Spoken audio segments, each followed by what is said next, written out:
Turning now to weather. Yeah. October 1st, but no relief still. No, None. at least we can say October. Yeah. That makes a difference. We're in fall. That makes a difference.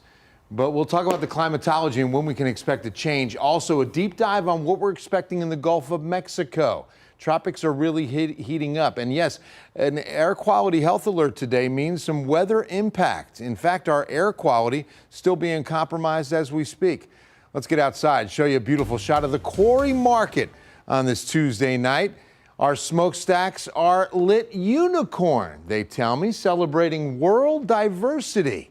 Beautiful shot out there. Still a warm night at 82, but it's comfortable with a nice light north and northeast wind. Dew point in the lower to mid 50s.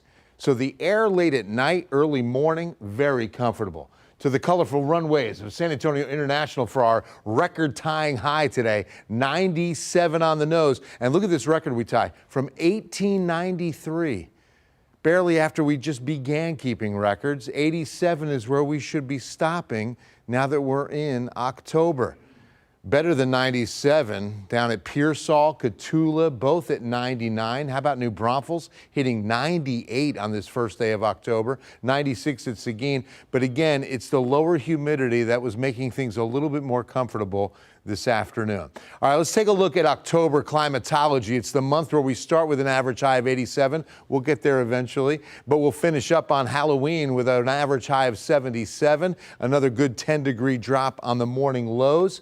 We've never hit 100 in October. 1937's 99, the hottest, 27, the coldest in 1993. Let's talk about air quality. We're still at an unhealthy read tonight. These are live monitors at 10:20. Air quality showing us unhealthy for sensitive groups, still unhealthy for everyone in Houston. That should improve tomorrow. To the tropics, we've got two systems. Kirk is a Category 1 hurricane. On its heels should be Leslie by tomorrow or maybe Thursday. Both of these systems are going to be churning into the central Atlantic, just like Isaac and Joyce. So the system we're watching hasn't really gotten its legs under it just yet. It's across the Northwest Caribbean into the Gulf that models are favoring a system to develop and get its act going.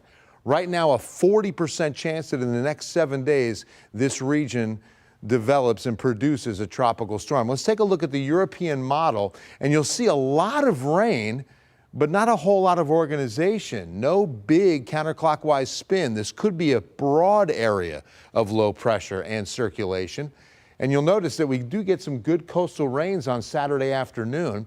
But then look at the trend as we get into next week and this thing maybe develops, pushing most of the moisture and rain into the eastern Gulf of Mexico. All right, 14-day forecast from beautiful downtown in the Tower of the Americas, mid-90s through the work week, lower 90s for the weekend.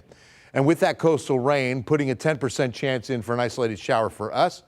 Really no big changes. Next chance of rain mid-October on the 15th. It looks like highs are going to stay right around 90. Loads of sunshine. Make sure you got the SPF, my brother. Me? Yes, you've got to lotion up. I want to get back to this peanut butter debate. You're creamy all day, my man. Creamy all day. Let's go. What if creamy isn't available? Are you just shutting it down and switching over? No, then I'll go crunchy if I have to. You'll compromise there.